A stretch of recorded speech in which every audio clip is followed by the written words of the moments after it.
Spoken It was Labour. never my intention to kill anyone. I just wanted to form a support group of women where we could all complain about men. I thought we could meet for a coffee or something a little stronger, vent, then get on with our lives while feeling a little lighter.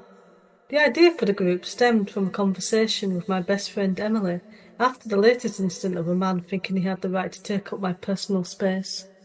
Death to All Men is a women's crime novel written by Amanda Nicholson. It follows Cassie as she tries to find an outlet to vent about men. One thing leads to another and she starts killing bad men. You can pre-order the book from paperback from websites like Amazon or Waterstones, or wherever you prefer to buy your e-books from. Spoken Labour. I know where and when exactly I died, almost as well as I know exactly when and where I was born. I know when the sun rose for the first time when I was placed in my mother's arms, and she looked at me amazed at the love that only a mother has. Like I know when was the last time I breathed out loud for the final time, and fell to the ground, knowing I was never going to walk through the meadows again with the sun on my back, let alone see my family or any of my friends ever again. Death, Andy N's second full-length novel, is as much a sequel to his first novel, Birth, as facing the end of something else altogether. Speaking with the same raw honesty and poetic grace that defined Birth, Death is a book that builds an unforgettable narrative that explores the very fabric and the beauty of life and the acceptance of its inevitability and wherever it may lead to next. The book will be out on 14th of February 2025 and will be available on all of the usual platforms. Spoken Labour. Hi, my name is Andy N. Spoken Label, my author, artist, and poetry podcast, was originally set up at the beginning of 2016 and now has a back catalogue of over approximately 500 episodes. We are always open to speaking to creative people, primarily in England. But we will obviously go beyond that to Europe, maybe countries beyond that even for the right sort of guest. Check out our back catalogue. It's available on all the usual networks, including Apple, Spotify, YouTube, Instagram, you name it, we're pretty well on there. And I'm always open to submissions through my email address, which is aen1mpo at yahoo.co.uk. The podcast itself is free and always will be a free podcast. I am, however, always open to donations, and that can be also through my email address as before. Do it through PayPal, okay? But like I said to you, this podcast is free, always will be free, and we are always open to other submissions. Enjoy. Spoken Labour. Hey guys, Andy again, Spoken Dable, back in the house. Yes, we've had a bit of technical issues today. This is going to be an audio podcast only, unfortunately. I'm blaming on the dodgy acoustics we had yesterday with the weather, which, frankly, if you live anywhere near how I live, or my guest was, it was atrocious today. It rained and rained, fucking rained. So, yeah, we're over the top end of Bury today. Meet a wonderful gentleman who I've not met before, but I've been really enjoying his book recently. We've got a fantastic Craig Snelgrove for us today. Now, Craig, obviously, you told me already today, just before we start recording, you're originally from the Salford area, aren't you? Yeah, So yeah, then, obviously, you moved up to Bury, near where you live nowadays, didn't you, a bit later on? yeah, that's right. Yeah.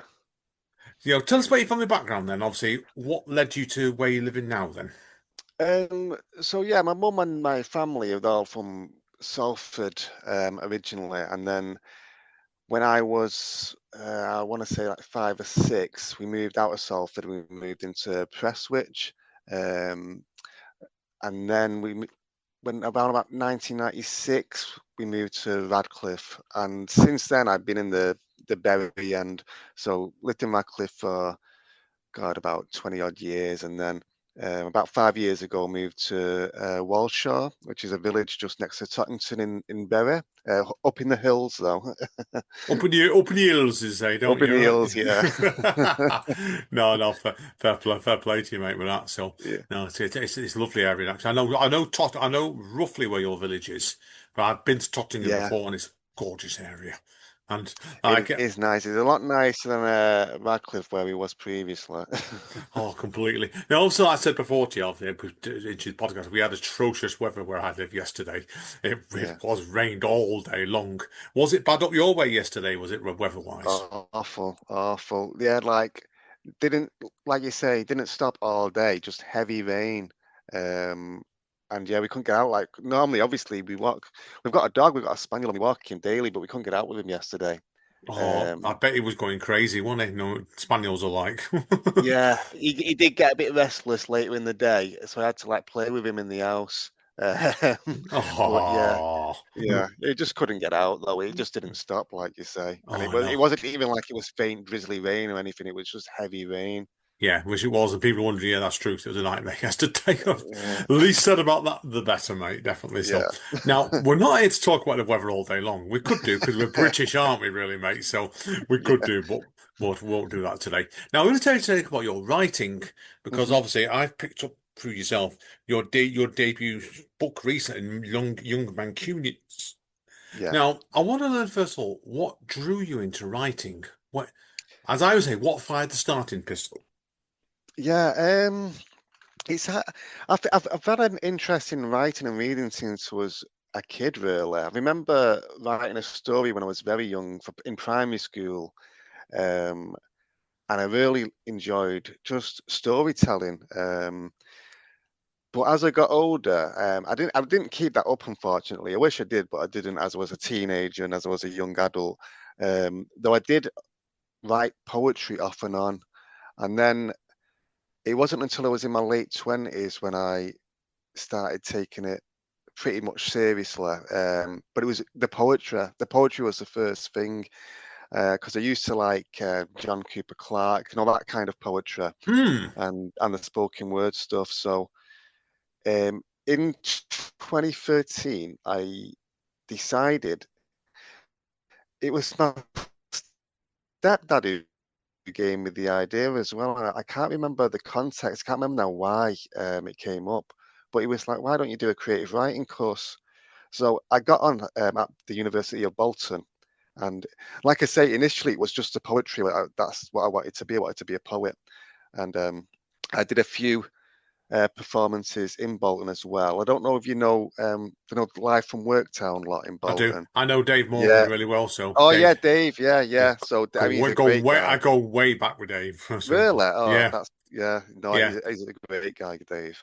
And so he let me, perform in the open mic nights around there, and I got a few poems in there, anthologies.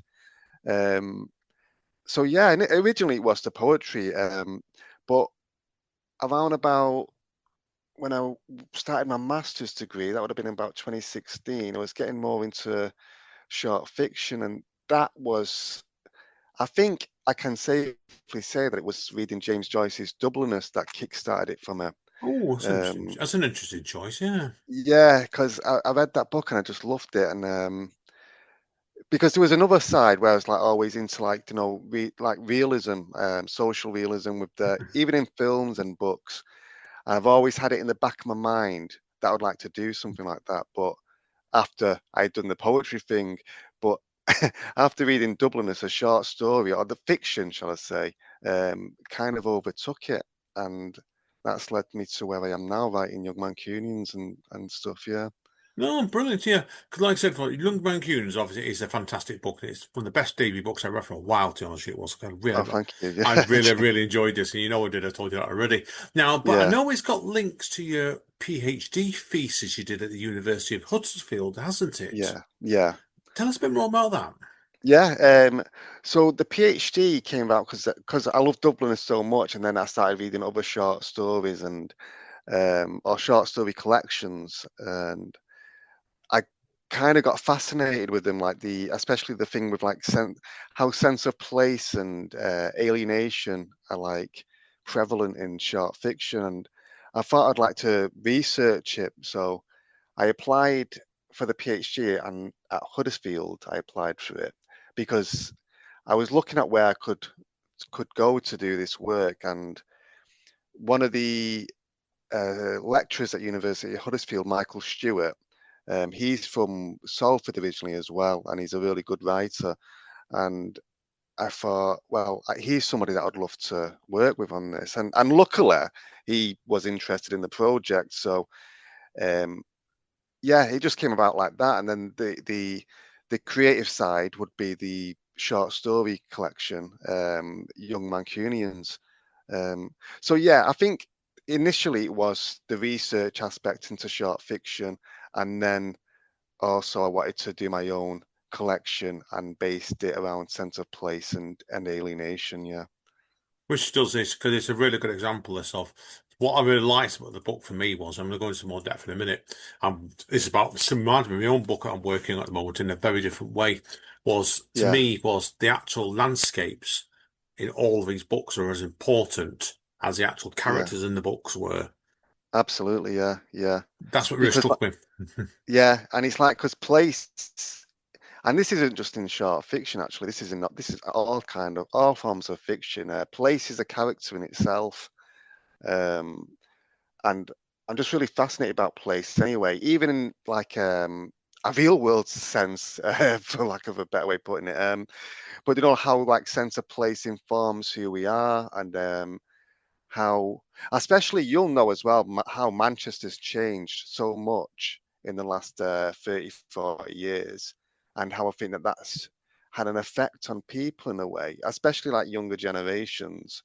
Um, and I was curious about that. And yeah, that's why Manchester, in a way, is a perfect place for the exploration into sense of place because of the changes and everything. Um, but yeah, yeah, that's kind of like where I wanted to go with it in a way as well. Yeah, it did. It really showed there was a proper Yeah. label of this book. He did straight away with it.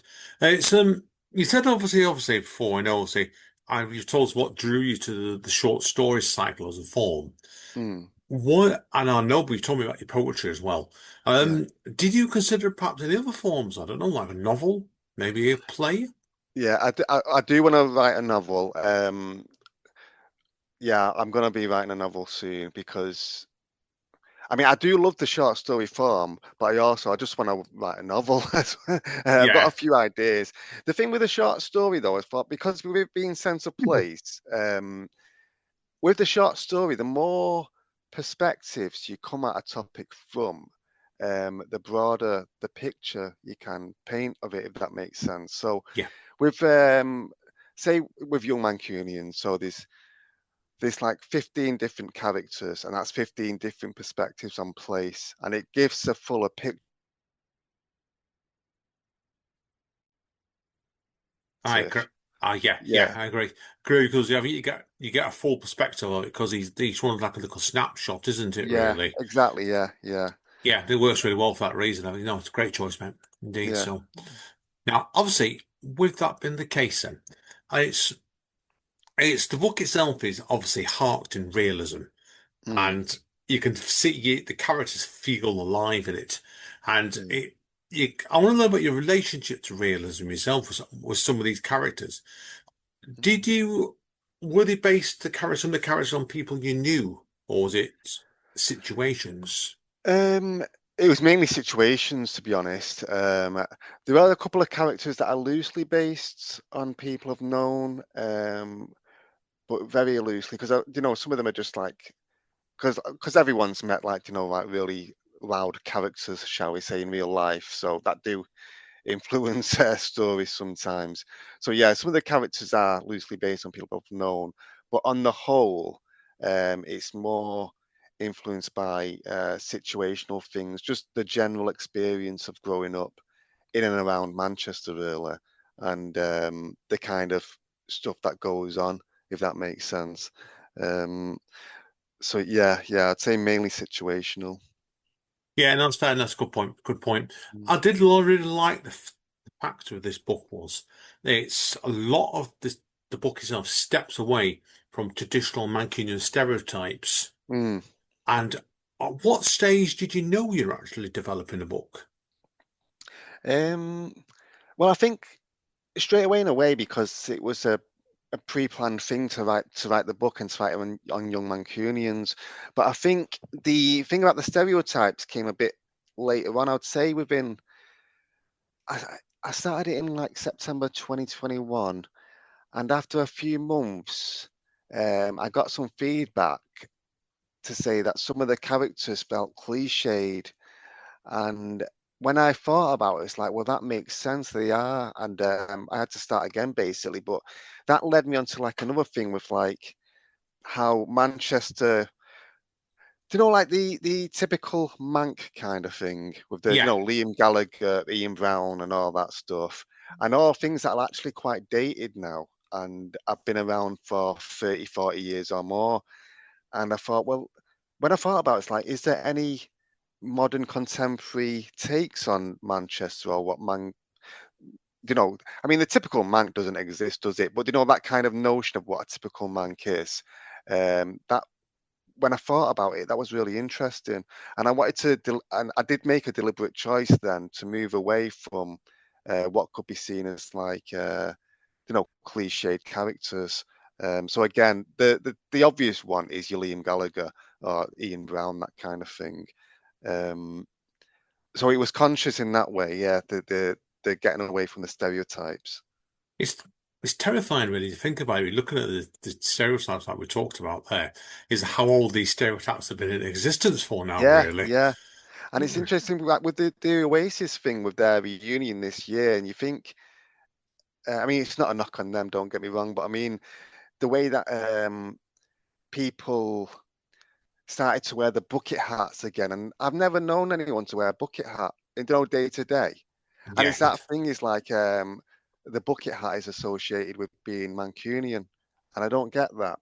And it's just something that's really fascinates me how things are linked to, you know, just stereotypes in general, basically. Like, it's not just about Mancunians, you know, you've got stereotypes around Scousers, Geordies, Cockneys.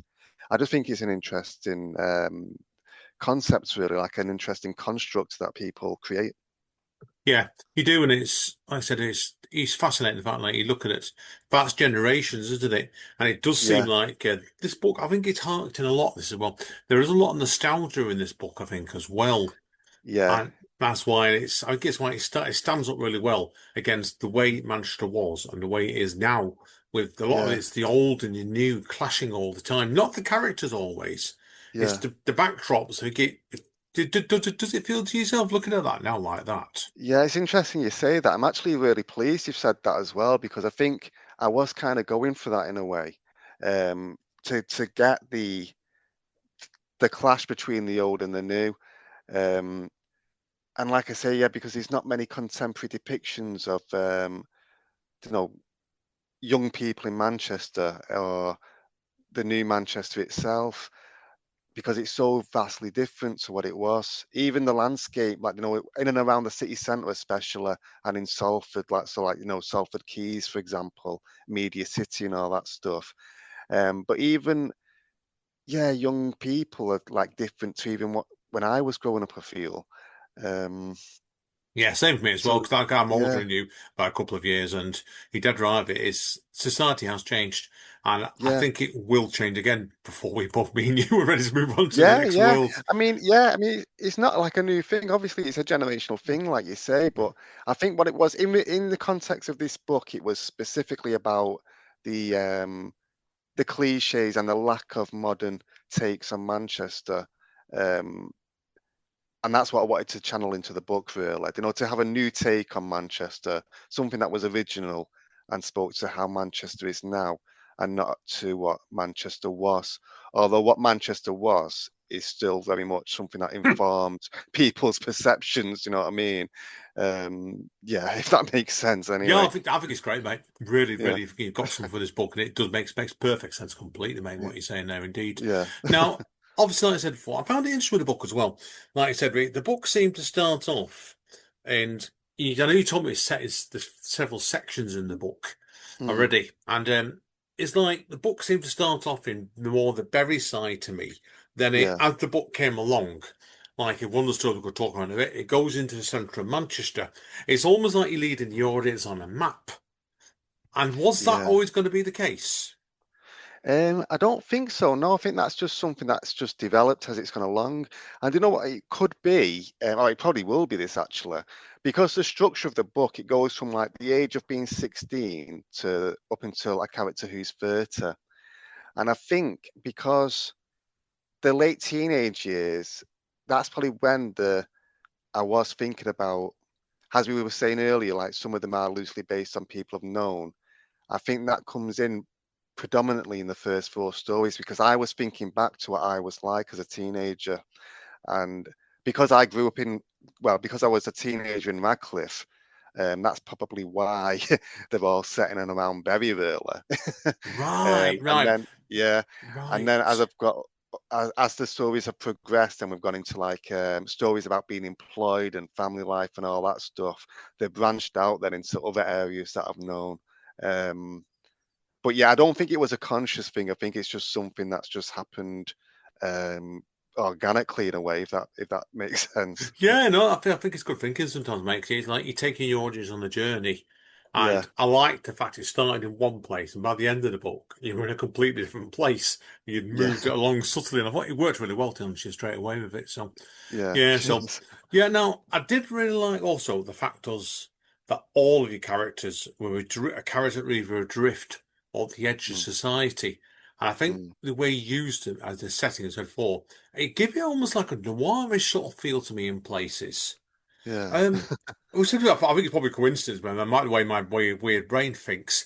But, and you said before, obviously, a lot of it was done through settings first, wasn't it? But then the characters came in later on. yeah, yeah.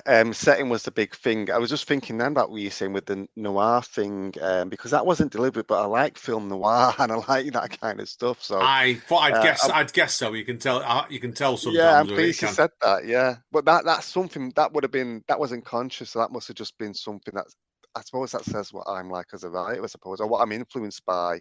Yeah, I Um, think a lot of the yeah, time when you're doing writing like this, you could end up without even meaning to showing your influences. Sometimes you can. yeah, definitely, yeah, yeah. And I think that's the case in what you've just said there.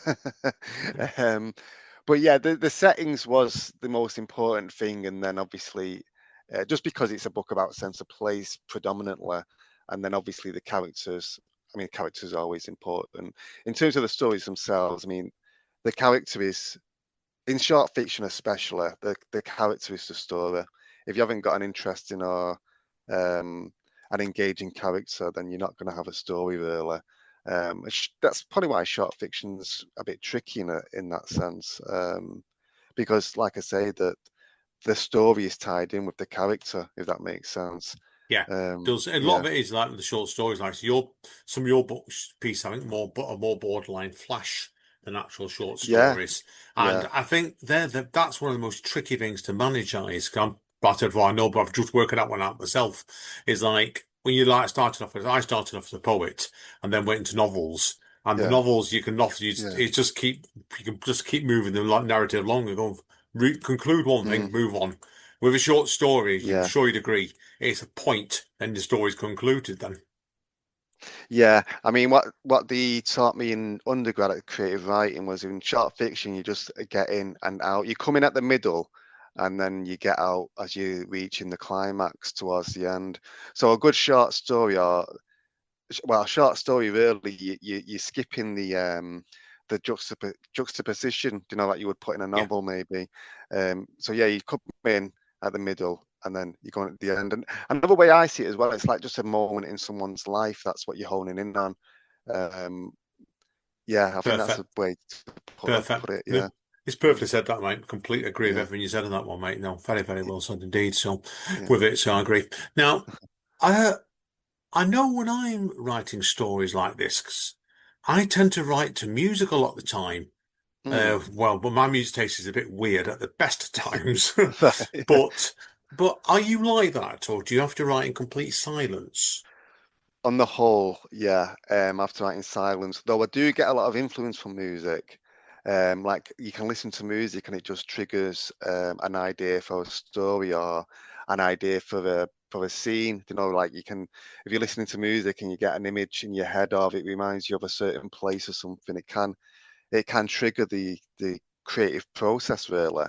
Um, like I've got a bit of a weird taste as well, but I can I've got a varied taste in music. So like Chopin. I listen to Chopin. There's a story called The Rain that comes straight from a piece of Chopin music, and Oh, then, but also on the other side, because it's Manchester, you've got to have like a lot of, Mancunian musical influences, which kind of contradicts what we were saying earlier in a way. it But at does, the yeah. same time, it's a bit relevant as well because I can't think of any Manchester bands of recent years or recent times, but I know there's been a few rappers, but I'm not into rap myself. But yeah, so the old like the Chameleons and Oh, old bands hey, like that, great choice, and great choice. yeah, do you know those old bands? And Yeah, but I mean they're Manchester of another time though now as well. But yeah. still, It's interesting. Have you heard the Chameleons' new album yet? I'm Came out? not yet. I'm not. I only found out a couple of days ago that they had a new one out. Yeah, it's quite I'm decent actually. surprised. It's quite I decent actually. listened to it. I seen them in Oldham about 15 years ago at a pub in Oldham. Um, and yeah, they're great. Yeah, they're a great band. Yeah, I know. We'll talk about that off mic more in a minute. Yeah. So, always good chatting to fellow Chameleons fans, definitely so.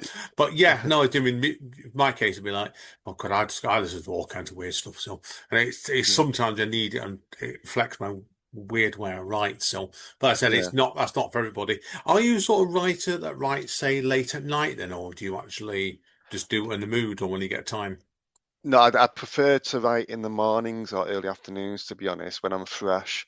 Um, I've tried to write at night before because a lot of writers do prefer to write at night, and I suppose because it's quiet and stuff. But I don't know. I just get myself too distracted at night. I just want to watch a film or watch football or play a video game or something. Yeah, So, yeah, I prefer to write in the morning or in the early afternoon. no, Um, and I fair think play. that's when I mean, like I say, it's trial and error. I have tried writing at night, but I find that I write at my best in the morning or the early afternoon. And I can only say that that's just because, I've just woken up and my brain is just, um, just in the right frame of mind at that time of day. Yeah, no, okay, completely, mate. As you do, like, I understand you completely. Usually, in my case, it tends to be God, usually either last thing at night after my wife's gone to bed. We've not Yeah, been on with to put each other off different writing styles and patterns. Because Amanda's wrote yeah. about, she's a horror novelist and I write All right, psychological yeah, thrillers.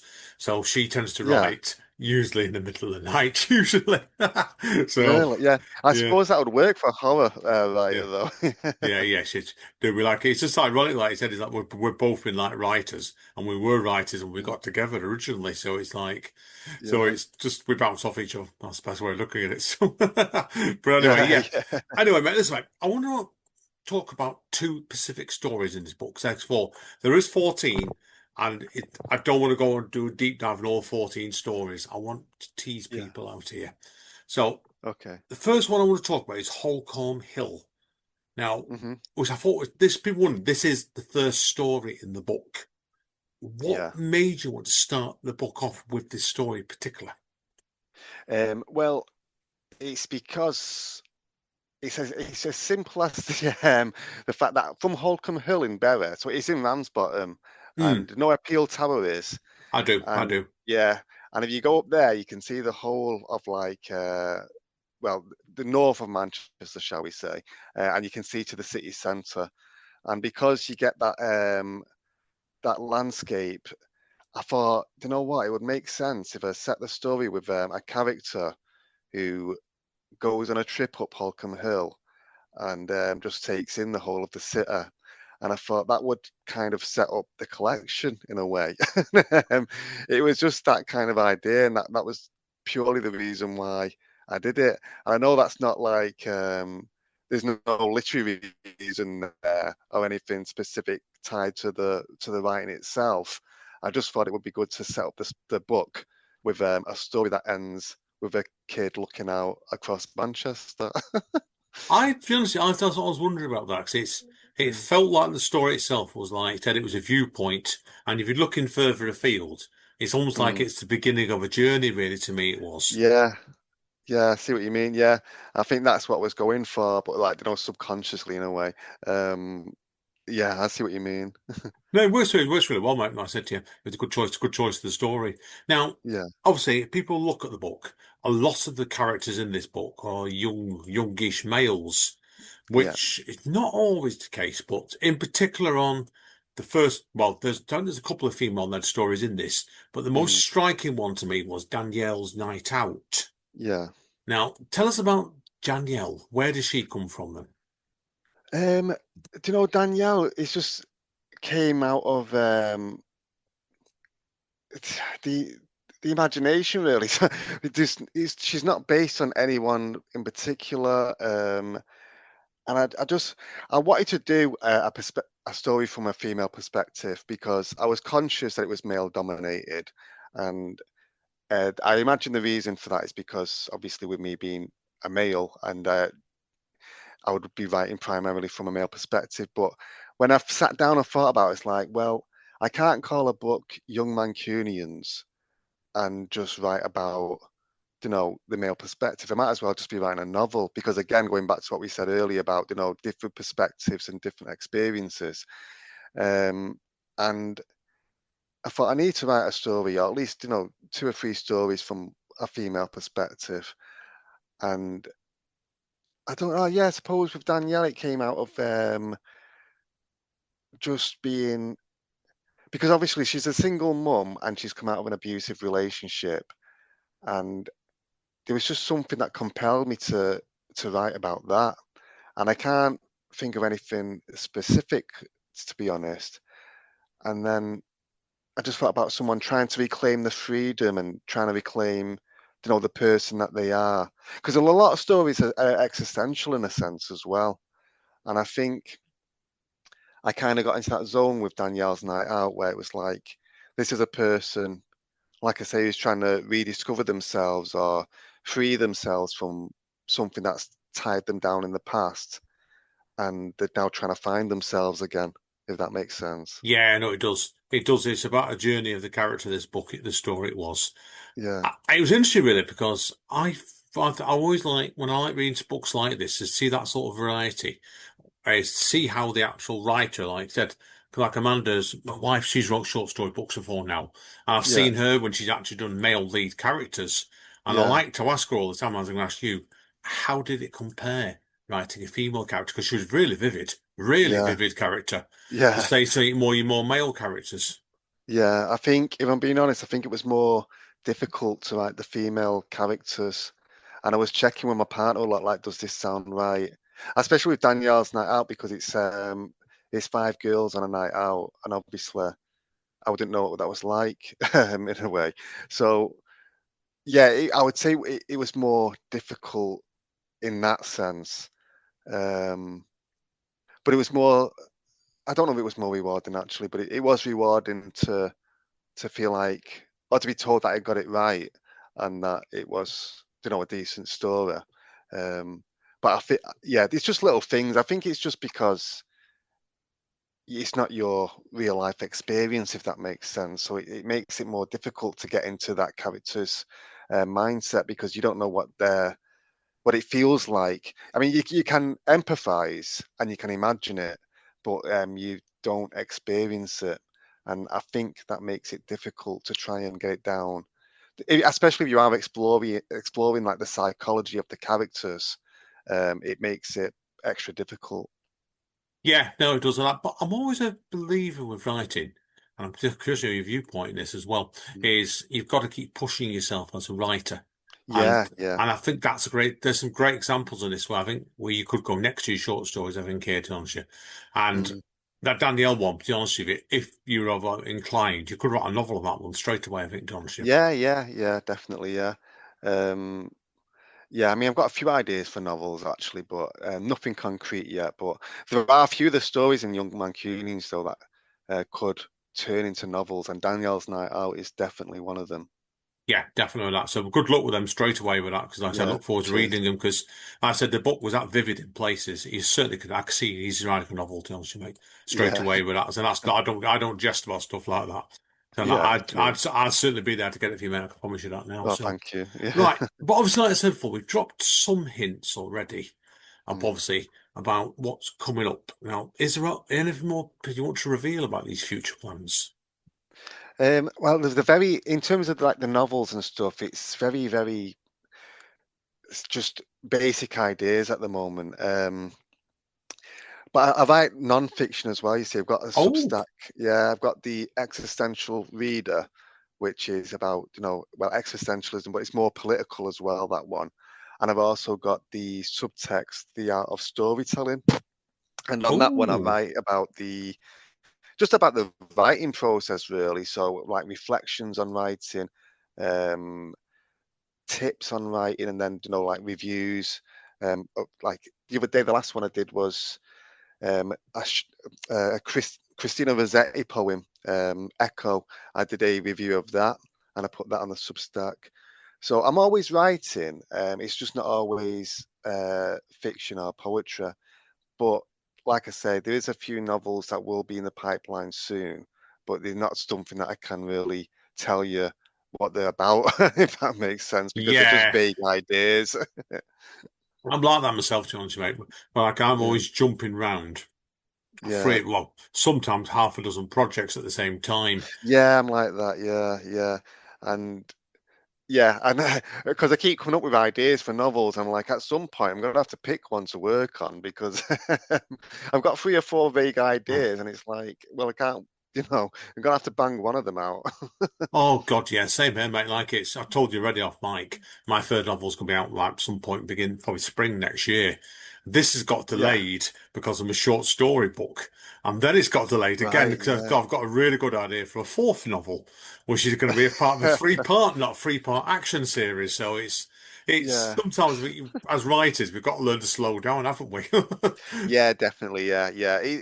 That's one of the hardest things about writing. It's just like, it's all about the discipline, isn't it? Like Yeah, focusing on one thing, even when you've got other things in your head that you want to get out, and that can be, yeah, that's one of the challenges.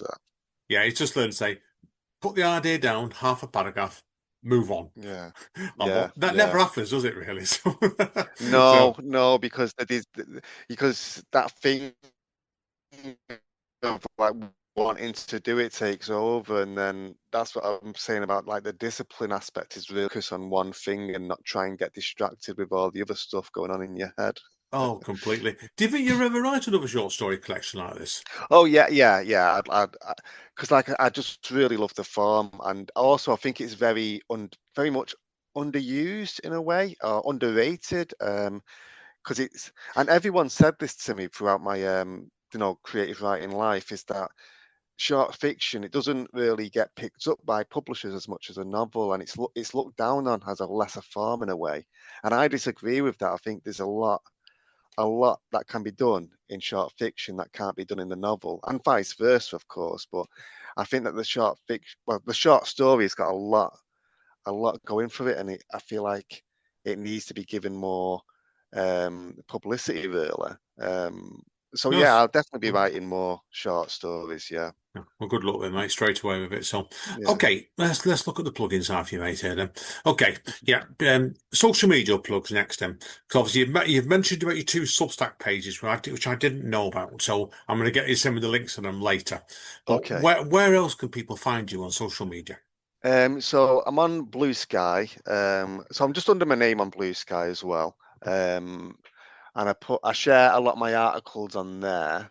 Um, I am on Twitter, but I don't use Twitter that much because I don't like it, and I just don't. Yeah, I just don't like Twitter anymore. I think Yeah. most people don't. It's just a bit of a cesspit, that place. Oh, So yeah. Agreed. yeah, I'm Agreed. not. I'm not. I don't really go in there. So Blue Sky mainly. That's where I share my articles. I have got a website as well, craigsnelgrove.co.uk. Um, where else? I'm on Instagram, but I don't think I really use Instagram. So yeah, I would say Blue Sky and Substack. Fair And enough. yeah, I'll send you the links to the Yeah, Substacks. please do, indeed, mate. And obviously, where can people get hold of your debut collection to wrap up with? Oh yeah, so that's currently on Amazon at the moment. Yeah, Amazon. Brilliant. That's been great stuff, that, to be honest with you, Craig. Fully enjoyed it today, mate. So, Yeah, me people too. Yeah. wondering, we're going to take a quick break now, and me and Craig can talk a little bit more, then we're going to come back to you with an extract from one of Craig's stories. Great stuff, mate. Okie dokie, folks. Cheers. See you all in two shakes of the dice. Spoken, mate. Hey guys, Andy again. Spoken label. My friend here, Craig Snelgrove. Craig is now going to do an extract from his debut collection, Young Mancunians. Take it away, mate. So this is from the first story, Holcombe Hill. Connor was the first one of us to get a car, a little green Corsa that his dad had got from second hand. He used to say that every drive in that car was like a gym session on his arms, because there was no power steering, or even assisted power steering, and when the car was full it would struggle with the weight and could barely get up to a decent speed. Sometimes there'd be 6 of us crammed in there, me, Luca, Chantel, Sophia, Liam and Mal, and Connor would have to take the parcel shelf out so 2 of us could sit in the boot. We had some hilarious times in that car, some right proper laughs. I laughed a lot in those days and went about life easy and carefree. Almost every night we'd cruise the streets, going round to people's houses or meeting up with people on pub car parks, and after hours pumping tunes and getting blazed. On Sundays we'd go on longer drives into the more rural surrounding areas, and one Sunday Connor drove me and Luca into Rameh for a trek up Holcombe Hill. Wait till you see the view, he said. You can see the whole of Manchester and that, and there's all these massive hills and little mountains spread around it. It's like we're living in a giant bowl or something. The plan was to pick me up around 4-ish, so I spent the early afternoon playing GTA, a mellow high permeating my senses from the joint I'd smoked in the morning. It was warm that day, and I remember the soft orange that enveloped my room and how the sunlight slipped in through the curtains, and how the specks of dust that were caught in a slow drift through the shaft of light glittered as if they were actual flakes of sun. At first, my inner dialogue couldn't keep up with the responding fluorescence of thoughts and realizations. Sentences stopped and started in a stumbling pattern, words fumbling at the many strains that were sprawling across the fabrics of my mind, unraveling themselves into the idea that I was gazing at some tiny fragments of debris from my own existence, like bits of hair, clothing fibres, dead skin and that. And as the idea grew, I had less of an understanding of who or what I was, and the shedding and regenerating of skin cells became something more than some random bit of knowledge on the workings of the human body. It might sound stupid, but for the first time I recognized and confronted the fact that I was a biological organism, and I struggled with the complexity in the functioning and in the formation of it. Unable to decide if these complexities may be a miracle or accidental, a creation of God or stardust, or both. For you are dust, and to dust you shall return.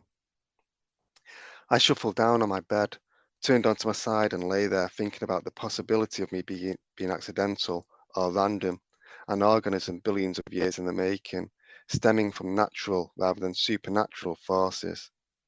I curled up as if back in the womb, almost as a reflex to the chemical reactions spreading out from the explosion of neurons.